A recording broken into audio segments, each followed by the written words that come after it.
दोस्तों, भारत के इतिहास में असंख्य राजाओं और रानियों का नाम दर्ज मिलता है। इन शासकों में से कुछ ने महानता के साथ अपने साम्राज्य की रक्षा की और कला के अद्भुत नमूने के तौर पर कई महलों का निर्माण करवाया। हालांकि दोस्तों, इन राजाओं और रानियों की निजी जिंदगी भी कम दिलचस्प नहीं रही है। कुछ शासकों ने अपने शासनकाल के दौरान लंबे समय तक अपनी निजी जिंदगी के कई राज पर्दों के भीतर ही रखे। लेकिन कहते हैं ना कि दीवारों के भी कान होते हैं, और इन राजाओं की निजी जिंदगी के कई राज चार दीवारों से बाहर आ ही गए। तो चलिए दोस्तों, आज के इस वीडियो में हम आपको बतलाते हैं कुछ राजाओं की निजी जिंदगी के हैरान कर देने वाले किस्सों के बारे में। और दोस्तों, आखिरी में हम जिस राजा के बारे में आपको बताएंगे उनके बारे में जानकर आप शायद चौंक ही जाएंगे। तो चलिए दोस्तों, शुरू करते हैं इस इंटरेस्टिंग वीडियो को। पहले बात करेंगे भरतपुर के महाराज किशन सिंह के बारे में। दोस्तों, भरतपुर के महाराज किशन सिंह अपने विचित्र शौक के लिए जाने जाते थे। उन्होंने एक या दो ऐसी शादी नहीं की, बल्कि उनकी 40 शादियां हुई थीं। दोस्तों, उनके शाही शौकों के बारे में सुनकर आप हैरान रह जाएंगे।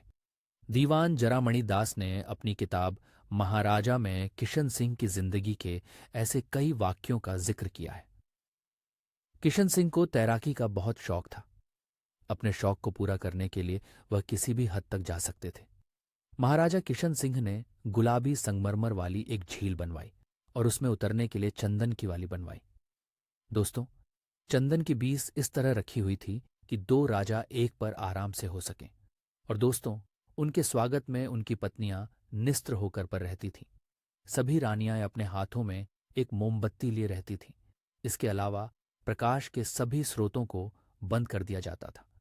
अपने हाथों में मोमबत्तियां लेकर ये रानियां नृत्य करती थीं। जिसकी मोमबत्ती सबसे अंत तक जलती रहती थी, उसे राजा के साथ रात में समय बिताने का मौका मिलता था।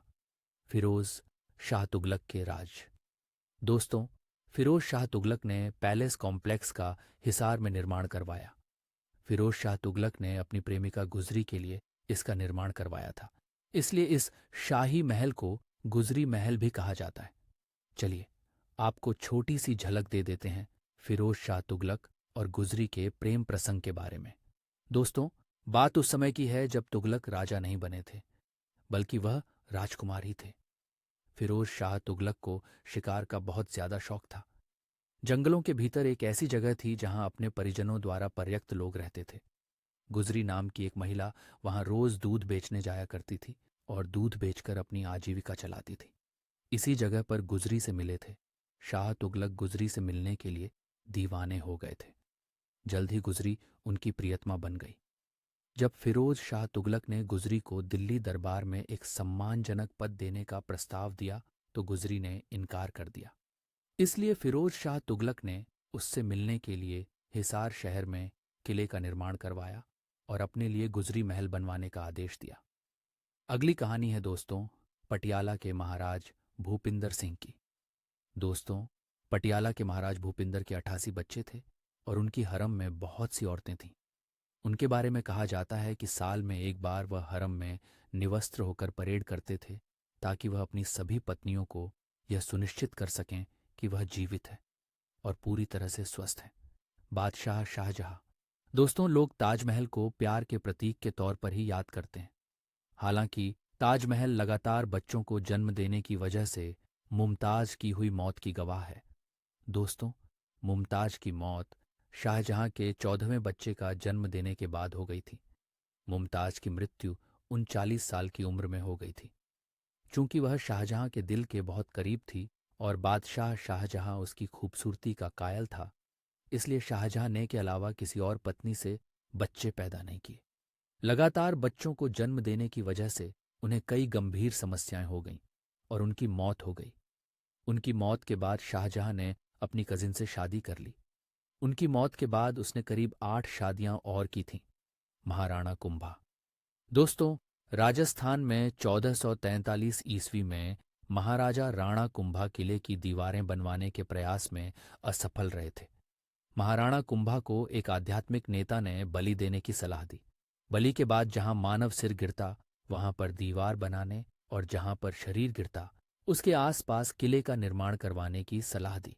ऐसा कहा जाता है कि किले की दीवार बनाने के लिए रहस्यमयी तरीकों से हजारों की संख्या में लोगों की बलि दी गई थी।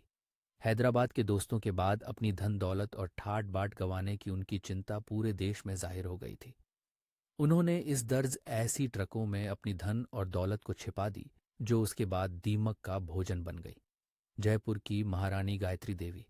दोस्तों, भारत के शाही घरानों में सबसे खूबसूरत महिला गायत्री देवी थीं।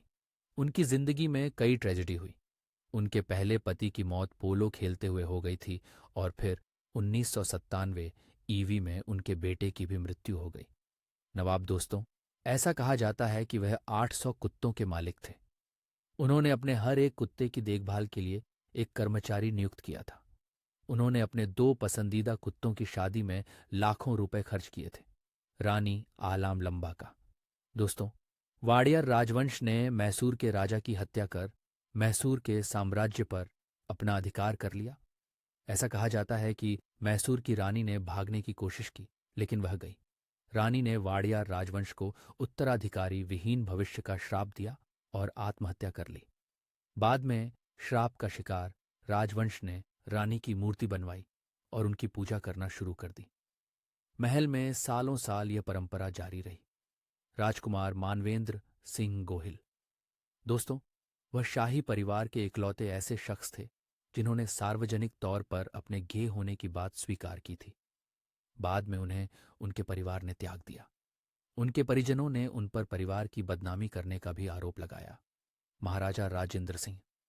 दोस्तों, कहा जाता है कि पटियाला के महाराजा राजेंद्र सिंह की 365 पत्नियां थीं और उनकी मौत 27 साल की उम्र में हो गई थी। दोस्तों, जरा सोचिए, आजकल के दौर में लोगों से एक पत्नी नहीं संभलती, और उस समय महाराजा राजेंद्र सिंह की 365 पत्नियां थीं। वह कैसे मैनेज करते होंगे? तो यह दोस्तों, भारतीय इतिहास के कुछ ऐसे राजा महाराजा हैं जिनके 100 कुछ अजीबो-गरीब थे। उम्मीद करते हैं आप सभी को हमारा यह वीडियो पसंद आया होगा। इस वीडियो के बारे में अपने विचार और मत हमें कमेंट करना मत भूलिएगा। वीडियो पसंद आया हो तो वीडियो को लाइक ज़रूर कीजिएगा। और दोस्तों, ऐसे ही धर्म और इतिहास से जुड़े ज्ञानवर्धक वीडियो देखते रहने के लिए हमारे चैनल हिंदू रीति रिवाज को आप सब्सक्राइब करना ना भूलिएगा। हमारे चैनल को सब्सक्राइब कीजिए और देखते रहिए, जानते रहिए। धन्यवाद। जय हिंद।